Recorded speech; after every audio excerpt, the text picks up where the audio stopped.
Hey everybody, time for another midweek's chat. Is it today or tomorrow? That's the winter solstice, which is really the origin of why we celebrate Christmas when we do. I think I've mentioned that before, but we don't have Jesus' birth certificate, but we had a world that celebrated in the northern hemisphere the return of the sun. We'd have pagan festivals where the world would stop getting darker and darker every day and the light would return. People would give thanks to God for that as they knew him. And so, you know, what better way to talk about the coming of Jesus into the world, the return of the light, a world lost in the depth of darkness. The light of the world comes to teach us how to love one another, reconcile God and sinners reconciled. So that's really why we have Christmas when we do on December 25th. And it's going to get dark. We'll see how dark it is by the time I end. I don't think it'll be a full 30-minute deal today. Hope not, but I never planned to talk 30 minutes. I don't know why it ends up that way all the time. Thought I'd start maybe with this, showing you this. So this is a icon, a print on paper on wood. I bought it at St. Elias Greek Orthodox Church, which was just a quarter mile from where I lived on sabbatical, about another quarter mile away from Bethlehem, so just outside the walls. And they say St. Elijah the old prophet, stopped there on his journeys, and so they call it St. Elias. But anyway, they had this icon. They were so grateful when I visited, and I guess I had a wad of cash in my hand, and I wanted to get some nice things from church. And she's like, "Oh, you want that too? Oh, you want that?" I'm like, "Yeah, could I have this too?" "Oh, we'd love it." They were just so happy. That's what's so sad about right now. There's no tourists buying anything from our Christian churches, and looks like I'll probably have to cancel our pilgrimage we planned for April. I feel like the hostilities will be over by then, but you just can't bank on it, you know, and deadlines come up with getting some money you lose with reservations for air flights and things like that. And so anyway, it's been kind of a hard process, but we have a good group, and we'll make another run at it sometime. For sure, I plan on going June in 25. So if anybody's interested in that. But anyway, so I'm at this place and I get this icon, but it shows kind of all the major pieces. So you got Mary in the middle there, reclining, and the Jesus is actually behind her. Kind of odd, right? He's like wrapped up. He looks like he's wrapped. It looks sort of like a mummy. It's swaddling clothes, but they're gonna suffocate him, you know. But those are burial cloths. Icons are symbolic statements and so his birth is part of a long journey that'll culminate in his death and resurrection. So even at his birth, there's a sign of his saving death to come as he's wrapped in the shroud there. And I like the animals there, the donkey and the cattle coming. All creation needs to be redeemed and brought into the light of Christ. So you can see that little star right above his head. I suppose that's the Star of Bethlehem, unless there's another one. I think that's it. I like that thing in the corner there. Oh, here, this one. This is Joseph being tempted by Satan, the devil, disguised as a goat herd, a shepherd. And you can see Joseph looks pretty despondent there. You know, he's not jumping up and down about it. And they say what's happening in that scene is Satan trying to cast doubt in Joseph's mind and heart about Mary's virginity, her fidelity, is it really true that she conceived a child by the Holy Spirit? That's unheard of. And the goat herd is saying, no, that's just made up. Don't believe that, you know. Thankfully, Joseph resisted that temptation. I always thought that was an interesting story. This I'm told is just like a midwife or somebody washing Jesus, like after he's born, just to emphasize his humanity. So babies soil themselves, and Jesus was a baby, and so he had to go through all that. And so just a little sign of the incarnation there. Up here we got shepherds hearing the good news from the angel, right? Up here we have all the host of angels. Over here we have the Magi in their journey. the wise figures. And over here we have the shepherds getting closer. It looks like that one guy, doesn't that look like he's holding a pig? That's kind of interesting. The other one has a lamb around his shoulder. Mary doesn't look too... They say she's sort of looking over toward Joseph, like she's really praying for him and sad for him that he's struggling with all this, and hoping that he has trust in her and can be a good dad for Jesus. Anyway, so isn't that a beautiful? There's a lot of scenes there. This is a classic Christmas icon in the Greek Orthodox tradition. So, okay, moving right along. I'm curious how fast it'll get dark. It's past sunset already. It doesn't seem that dark out really, which is good because I can read got some parish stuff. Got to talk about the Pope a little bit and his big announcement about blessing people. And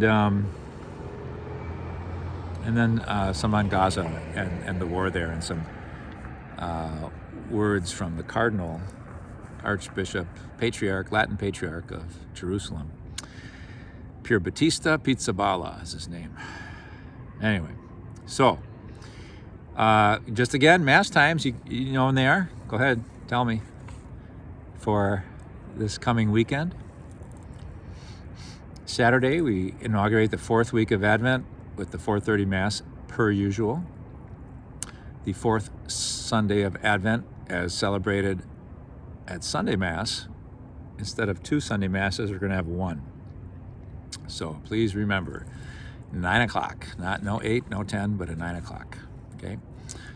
They'll give a little time for the church decorators to come and eases the pressure on our choir members and ministers and things. And we can all fit in there.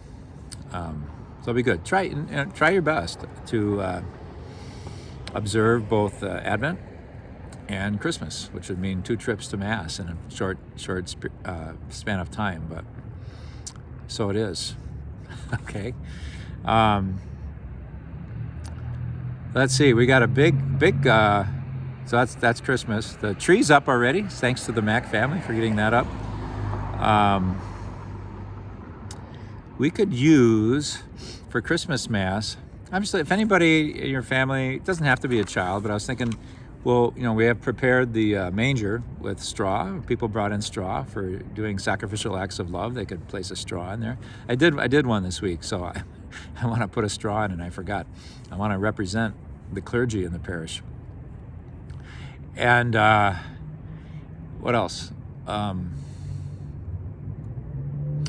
So we'd like someone to, as part of each Christmas Mass, to come forward, and at least the Christmas Eve ones, come forward with the baby Jesus and lay him in the manger. We have a statue about that big, and to lay him in the manger. So if you or someone in your family might want to, just let me know, and if you're the first to contact me, you're the one.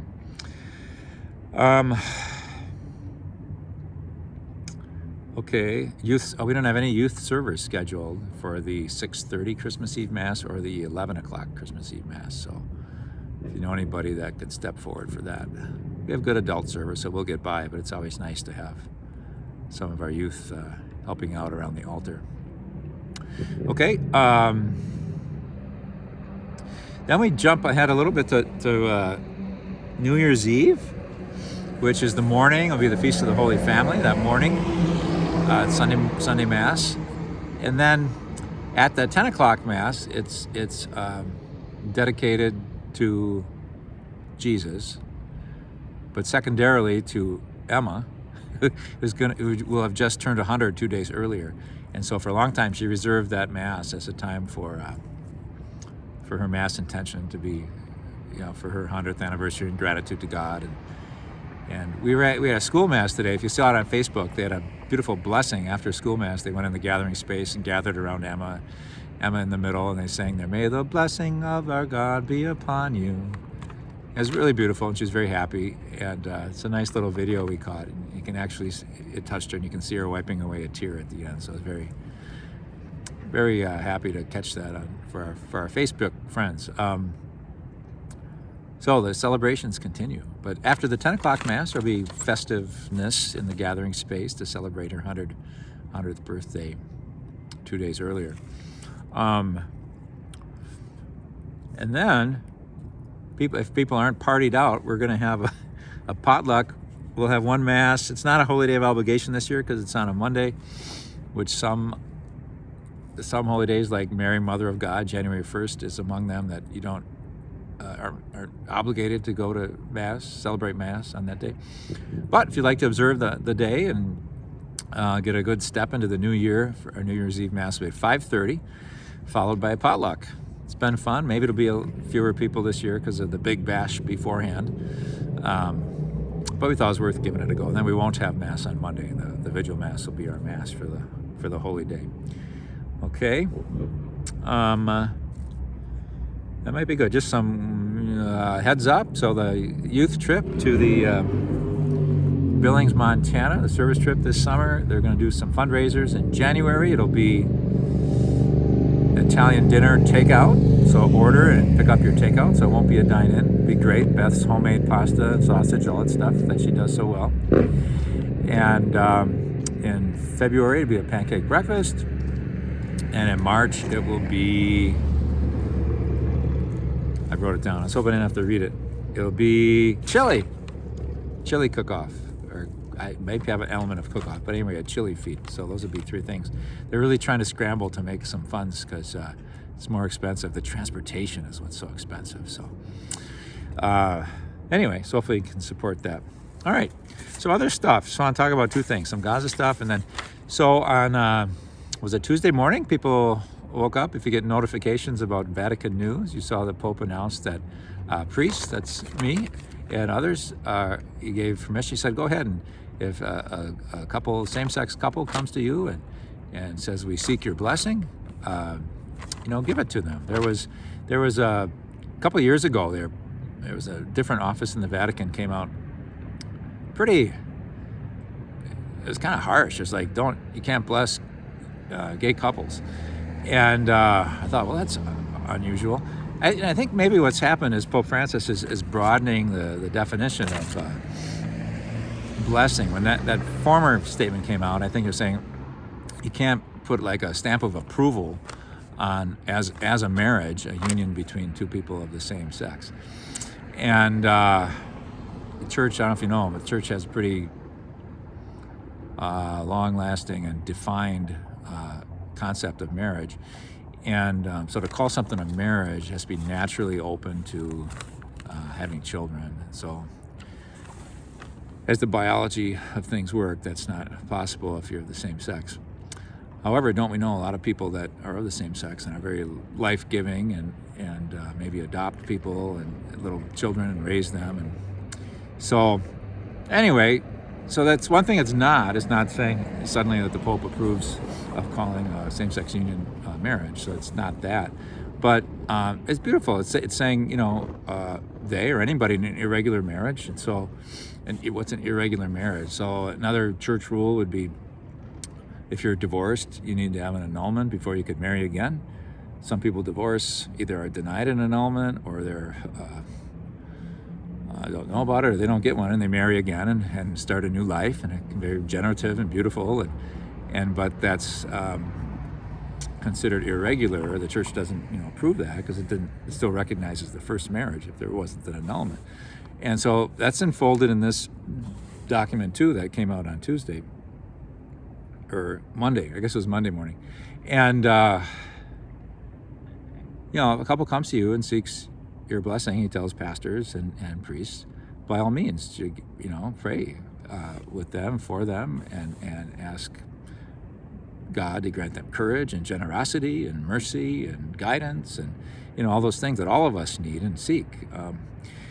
So whenever the embrace of Christ is made more real for people, when the church becomes more welcoming for people,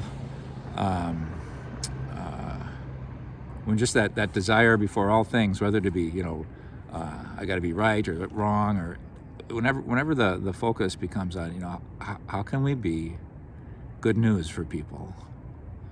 How can we be a church that accompanies people and walks with them through life and proclaims mercy and challenges us to live according to the pattern of Christ, emptying ourselves in service to the world, that's good. That's good. And so I hope some people are encouraged by this. Other people, maybe that were more concerned about these issues before, just found the Catholic Church too negative and have long gone. So I'm very grateful for people that I understand. I don't know if I ever mentioned this.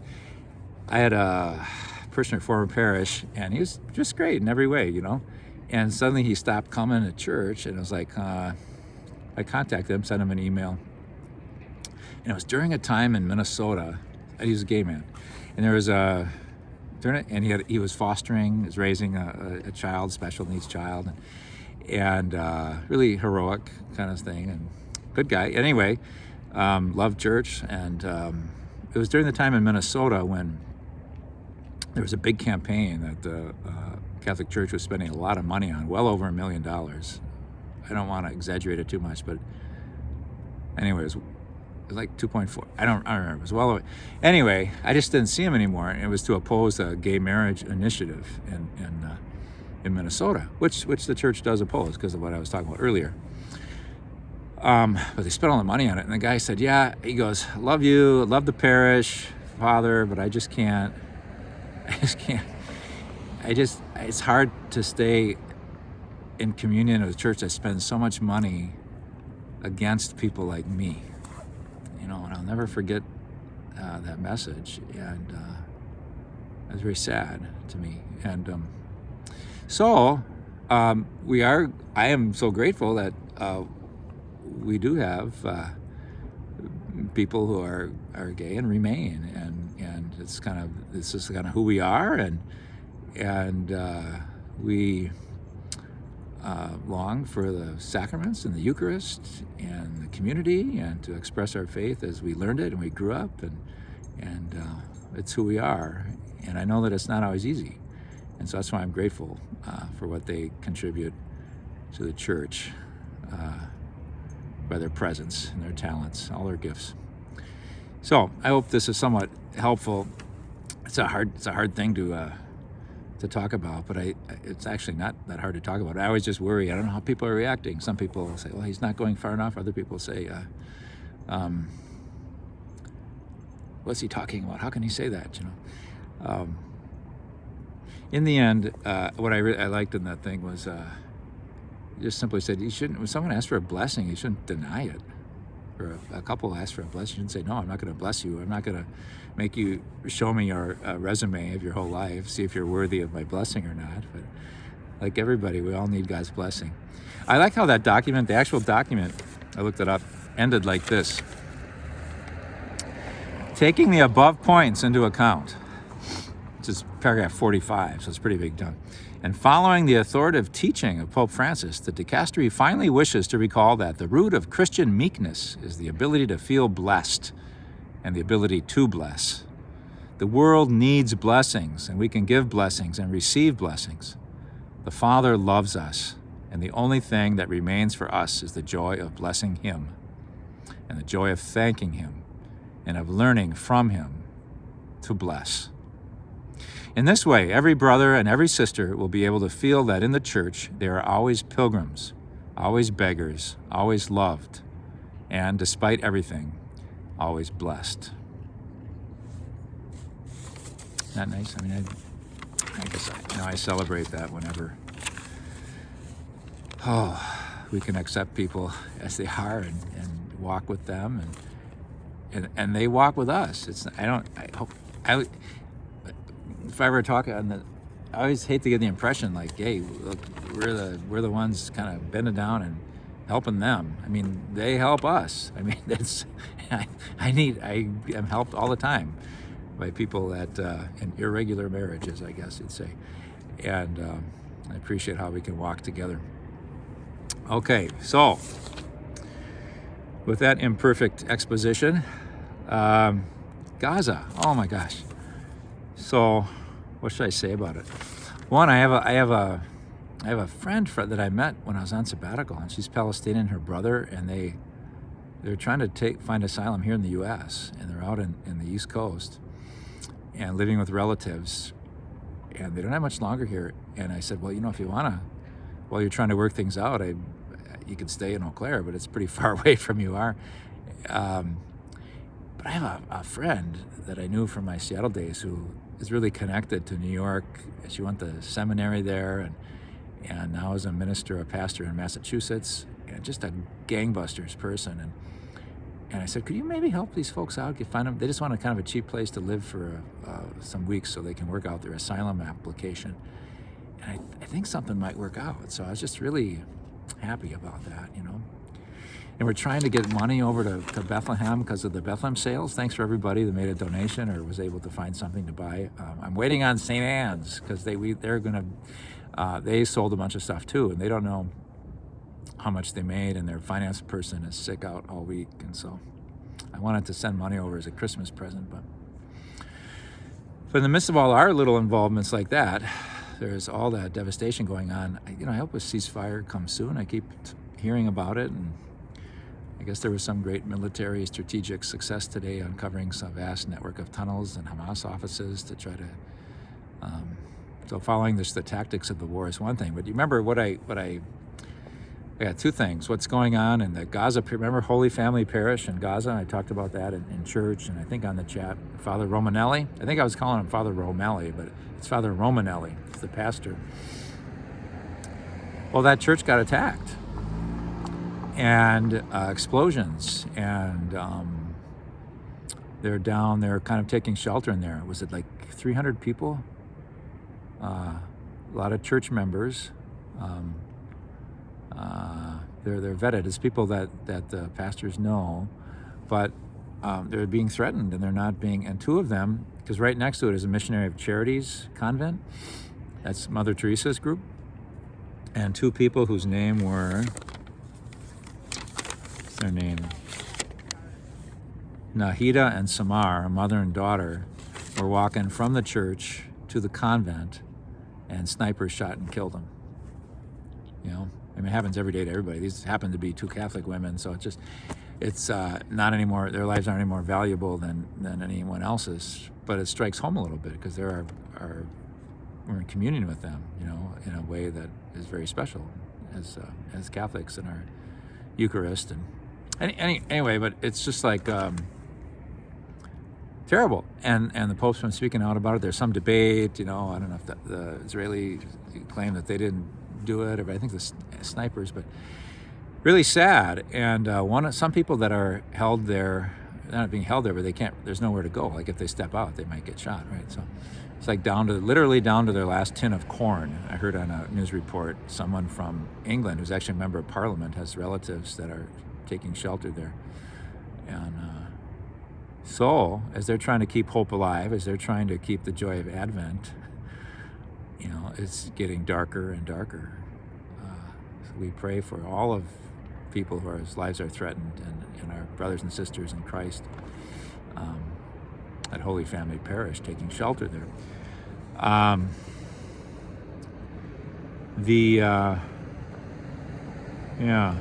So anyway, that's what's happening there, and he was just newly made a cardinal, the Latin Patriarch of Jerusalem, so the one overseeing that. He was talking, they interviewed him.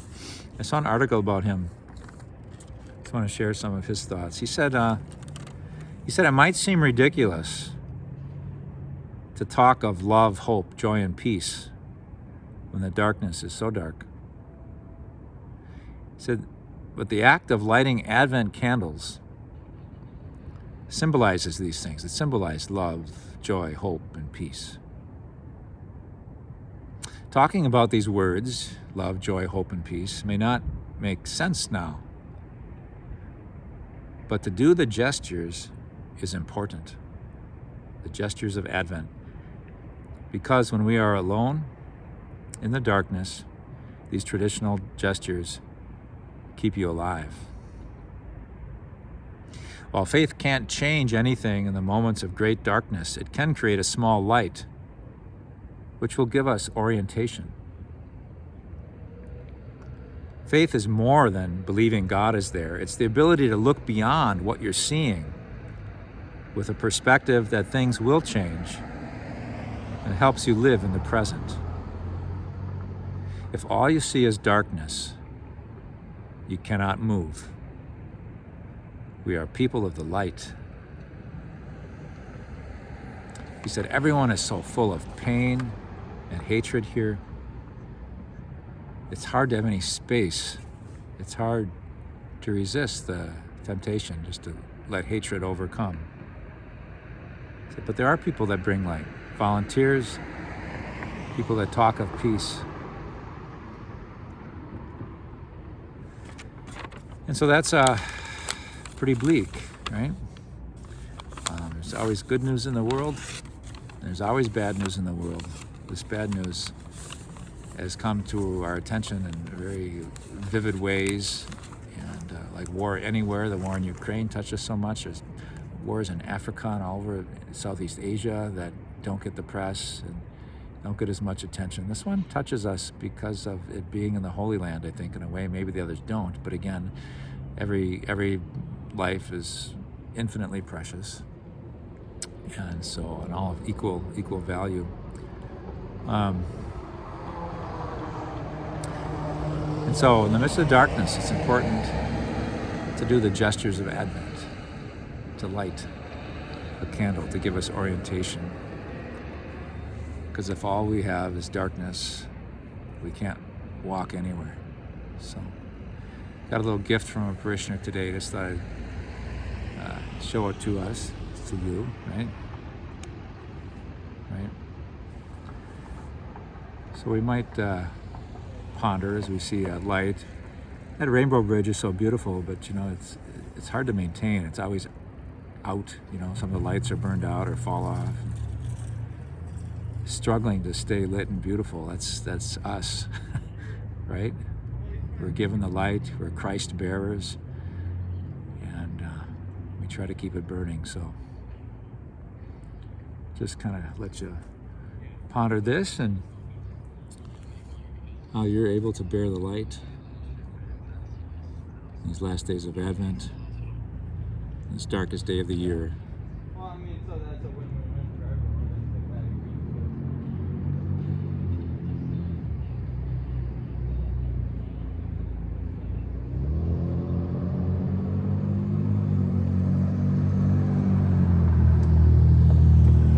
Christ be our light, shine in our hearts, shine through the darkness. Christ be our light, shine in your church, gathered today.